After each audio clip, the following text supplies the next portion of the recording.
What's going on, everybody? Eric here. Today I'm bringing a tactical belt review for you guys. I know something a little bit different on the channel, but I did want to, kind of.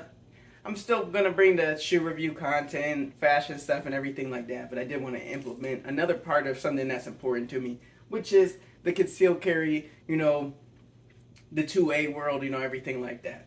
So my first entry into that is gonna be some tactical belt reviews. You know me, I'm a guy who likes to switch out my shoes and see what works best for me and everything like that. And belts are no different. And up until I started concealed carrying, I didn't really care about belts. I just kind of threw on whatever looked cool, fashion wise, and that was it. Now that I have started carrying, especially with a couple different options, different firearm setups, belts are really important. And then you got holsters and the gun, of course. But belts are really important. So this first one here, I did watch a couple YouTube videos about it. There weren't too many out there, so that's why I wanted to make one myself.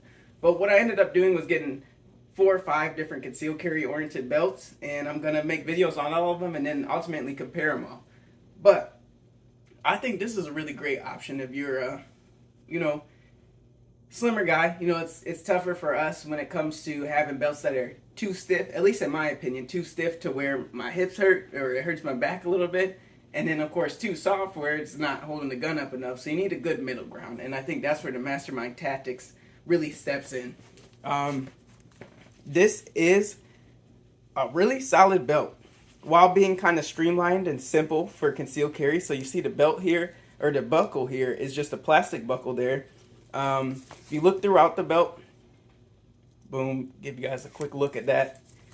There's only one section here for Velcro. So I'll just throw it on real quick over my shirt just to show you how it works. Boom, cinch it down like that. Velcro enclosure here. That's it. Pretty simple. I like the fact that this isn't a heavy Cobra buckle or a really big buckle, and it's really simple because I'm a guy who tends to carry appendix. So it helps having a simple buckle that works, keeps everything steady, but doesn't get in the way too much because most times I'm going to have the buckle off to the side or offset, so I have room for the holster there.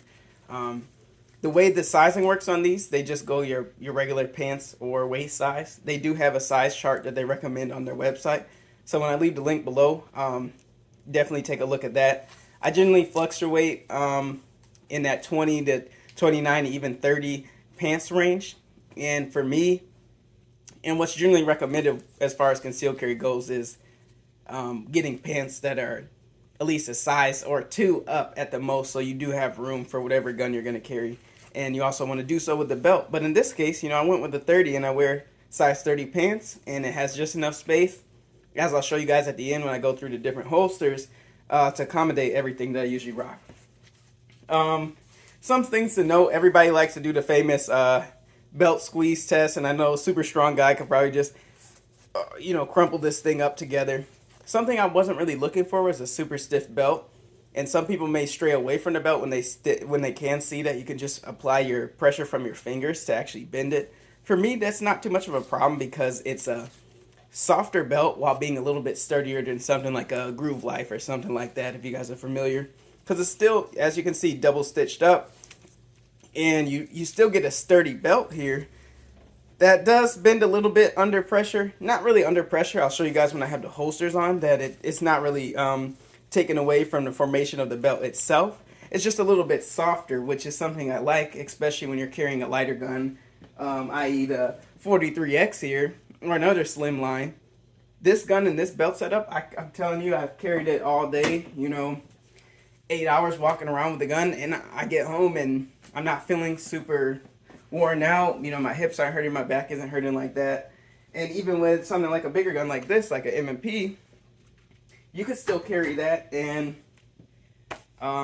reasonably accommodate it without, too much tiredness as far as your back and everything goes. So I guess that'd be one downside, is just that it's not as stiff as some people may want, but I think this is a perfect setup as far as everyday carry goes. Price range you're looking on this one too, I think I got it at the time of this recording for like $34.99 or something. I know it was like under $40. I'll leave the link below. So even if it ends up going a little bit up over that, $40 for a concealed carry belt, that will last. And even if, you know, worst case, you really beat this up and you really carry a heavy gun and you really beat it up to the point where, you know, it no longer holds its rigidity, a year plus of having its use is a good shelf life for items like belts. You know, a lot of people don't consider that belts and holsters are things that eventually do need to get changed out, you know, especially depending on how much you wear them and how much you beat them up, because these aren't, while these could last a very long time, you know, some super stiff leather belts will last forever. You do want to kind of make sure that the gear you're carrying to accommodate your firearms are switched out and up to date as well. So $40, I mean, even if this doesn't last your whole entire life, you're able to switch it out easy enough and have a comfortable everyday carry option. So I definitely recommend this. Now, I will show you guys what I plan to do after this, is just give you guys a little bit of a B-roll or a montage of a couple different holster setups I got here. So I'm going to show you guys off with the Filster floodlight, the Amazon special for the 43X, you know, just something a little bit more concealed carry oriented. I do have a drop leg holster just to, of course, don't rock this with a drop leg holster, but you could. So I'll show you that. And then outside the waistband, CNG holsters here. I will also show you guys that. And just kind of give you a look for how they look on body and with the belt. So I'll kind of just go into that and then kind of give you guys that look, and then that'll pretty much be the video. I didn't want to make this end up being 15 minutes long, but I do recommend this one. Again, I'm going to bring out some more belt reviews so you guys can kind of see what you end up liking. You know, that's ultimately my goal. Especially for me being a slimmer dude, it's been tough trying to field test different belts, especially with going into carrying a little bit heavier gun than the Glock 43X.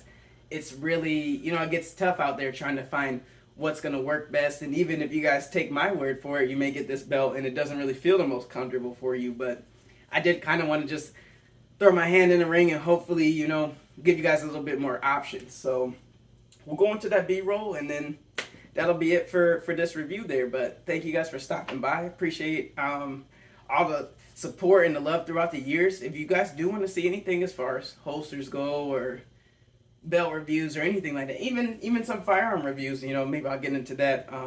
Leave the comments below. I do want to help out. Any questions that you have, feel free to comment below. I'll try to get back to you guys pretty quickly. And yeah, you guys have a good day. Thanks for stopping by, and we'll see you.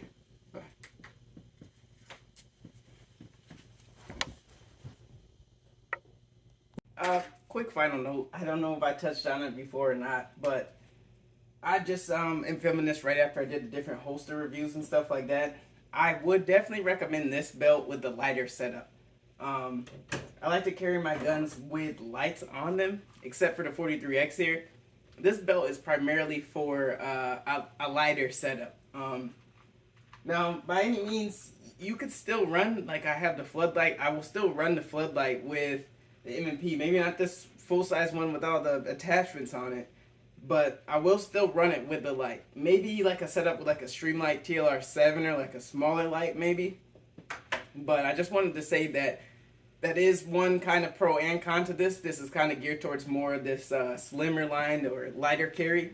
So if you have a smaller gun or a lighter gun to carry, then this belt definitely excels. But you could even kind of see here, especially with the on body for this one, or as you will see, it has a lot of space there, and it almost kind of pushes the holster itself a little bit forward, where you can see here when I go into the, you know, on body, you'll see that the holster really does take up a lot of space, and it's not going to make it conceal as great as it could. Now, maybe if I just had the M&P without the light or anything on there, that would kind of help there, but I just wanted to throw that out there. All right, thank you guys. We'll see you.